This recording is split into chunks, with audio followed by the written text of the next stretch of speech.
Hello again and welcome back to another one, and today we have a couple of topics to cover as we got an update on the last video about Ja Rule threatening to go nuclear on 50 Cent that he finally chose to do that turned out to be a disappointment when he pulled up receipts that have been debunked for decades now. Sometimes it's wise to keep our expectations low, Commander. And we got more on this that surfaced hours ago when a lawyer decided to indulge in 2025 to shut it down again. And at this point, we are losing count of how many times this has been shut down. This has become another case of red rose white ceilings, and we'll get to more on this in a moment. And today we also have more that has come from the viral White Rappers Mount Rushmore that sparked some interesting reactions on the web a few days ago, like we covered. And apparently the list got to MGK, and he actually reacted on social media as he looks to be mad that he was left out of the list, and this sparked a roasting session as expected, ranging from users who are surprised that he even chose to indulge in a list about white rappers, all the way to users who put him on blast for switching genres after he got bodied in a battle. And we'll be exploring this in a bit. And today we also have one that shows the bad blood between the Chris Rock family and Will Smith is still on, and we got an update on this one following the new album from Will Smith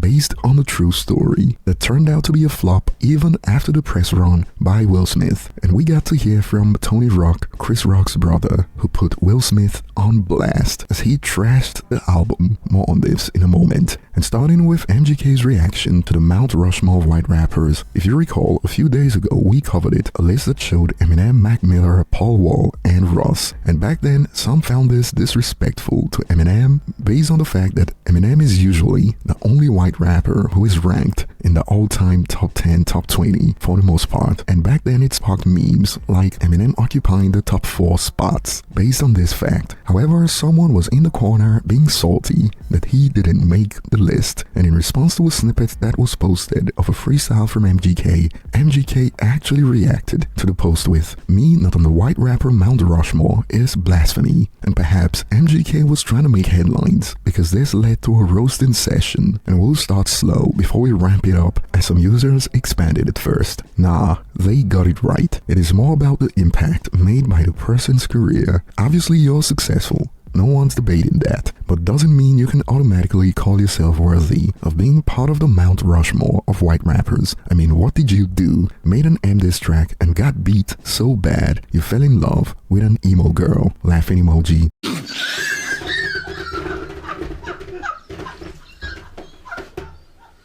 And some believe he's wrong for even acknowledging a white rapper Mount Rushmore. A user expanded, "You even acknowledging a white rapper Mount Rushmore is why you ain't on it, kid." And now some have fired back at MGK with questions like, why would you be on there when you don't even have a project that would top their worst project? And this is one I'll throw over to you guys. I'll be looking forward to your thoughts on this one in particular. Do you think this is true, that the worst projects from these rappers still top MGK's best projects? Certainly an interesting take, and some users ramped it up with takes like, "Didn't Eminem retire you?" loudly crying emoji. And these users didn't pull their punches as they kept their foot on his neck. No, you misread it. It is the best white rapper Mount Rushmore, not the crappiest ones. And perhaps this qualifies as someone in MGK's corner, as another user broke it down. "I think MGK is a very good rapper and probably one of the best white rappers right now. Talk about low standards. I know some fellow M fans wouldn't like it though, but we don't need a white rapper Mount Rushmore, just a rapper Mount Rushmore that competitive white rappers should aim for, in my opinion." And this goes back to the takes about why Eminem needed to occupy 4 spots on the Mount Rushmore, because when it comes to these top 10, top 20 lists, the only white rapper you'd usually find is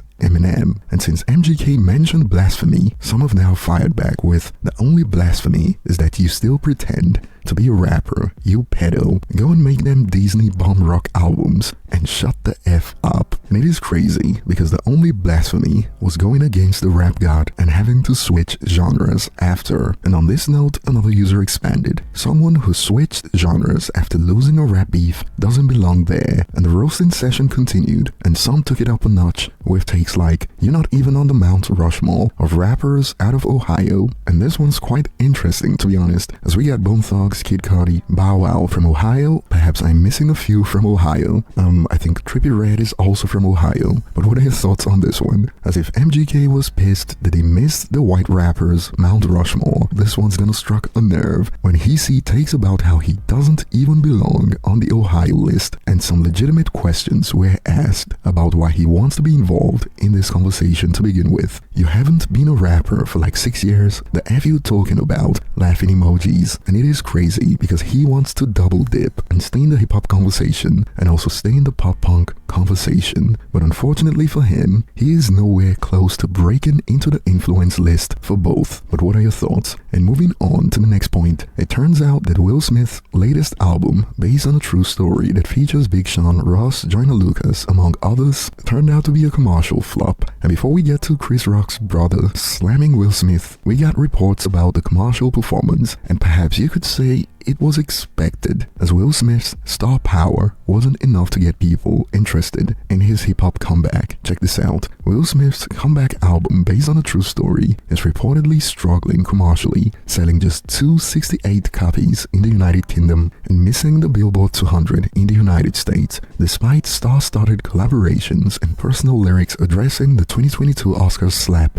directly in the tracks like International Barbershop Day and You Looking For Me. The album failed to gain traction, and the article adds, however, despite the big-name collaborations, the album sold just 268 physical copies in its first week in the United Kingdom, with only 36 digital downloads reported, according to The Sun. In the United States, the reception wasn't any better, as Forbes reported that the album didn't make it onto the Billboard 200, marking the first time a solo Will Smith project has missed the chart entirely. The album was seen by many as Smith's attempt to reignite his music career and reconnect with fans following the fallout from the controversial 2022 Oscars incident involving comedian Chris Rock. And TMZ caught up with Chris Rock's brother, Tony Rock, and he didn't hold his tongue as he went off on Will Smith and trashed the album. Check out a snippet from TMZ. A good time to be a comic right now. Will Smith has an album out and it's a piece of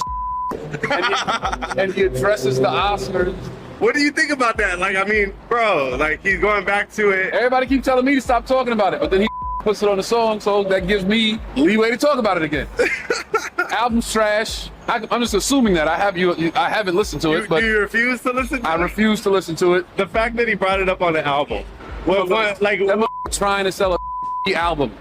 I'm surprised he wasn't talking about being a drug dealer on this one. Or he went to jail and got shot 9 times. He's trying to sell a album. His best work was I'm still a hip hop head. That doesn't change. So you like his best work was Bread and Funk. Okay. All right. So you'll give him that. I'll give him that. I'll give him. I mean, I'm not entirely, Okay. I know people think I'm just protecting my brother. Well, I like my brother's keeper. That's all. I like that you can talk about like things, and it doesn't have to involve emotion. You're like, hey, I'm a hip hop head. I'm a hip hop head to the core. This album probably is because I haven't heard anything about it other than he addresses your brother. If that's the only selling point, that's the album. Does this make things worse or better? Will him and your brother ever? No. It's not. This is the saying that I don't like, but this applies. It is what it is. Yeah. They ain't friends. They ain't gonna be friends. It is what it is. There's no. Neither. I don't think either one of them lost a significant amount of money behind this bull. Yeah. My brother might have actually made a little more money.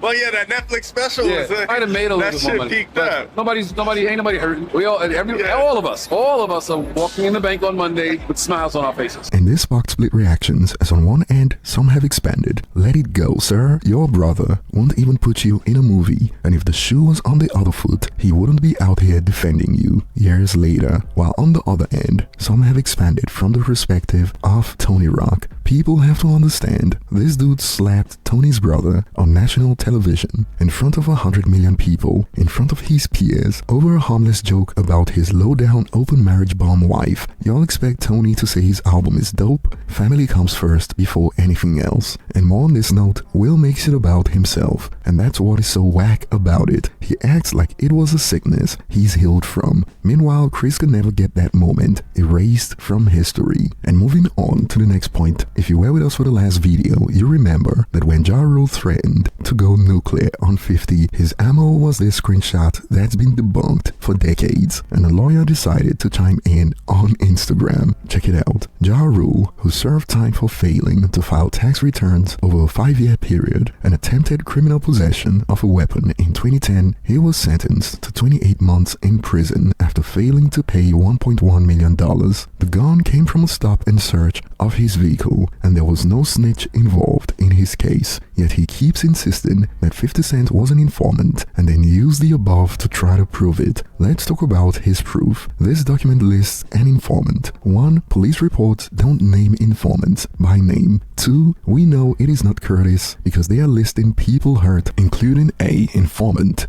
B. Curtis, C. Marvin, whoever that is. His theory is debunked by the very paperwork. Dumb people would ignore the commas between the names. Don't be a dummy. I personally like both artists, and if there were legit evidence of something, I would review it. This isn't it. This brain gotta be located in his ass.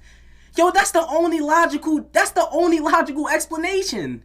And some are wondering why this is still a thing. It was debunked time after time, but it is their only leg to stand on in an era that doesn't care about snitches anymore. The engineer sued, who was just hired by the studio, and some still came for 50. 50 might not have gone into a police station and gave a statement, but he definitely snitches in his music and on social media and the radio. A classic move of moving the goalpost when a quote receipt gets shut down for the umpteenth time.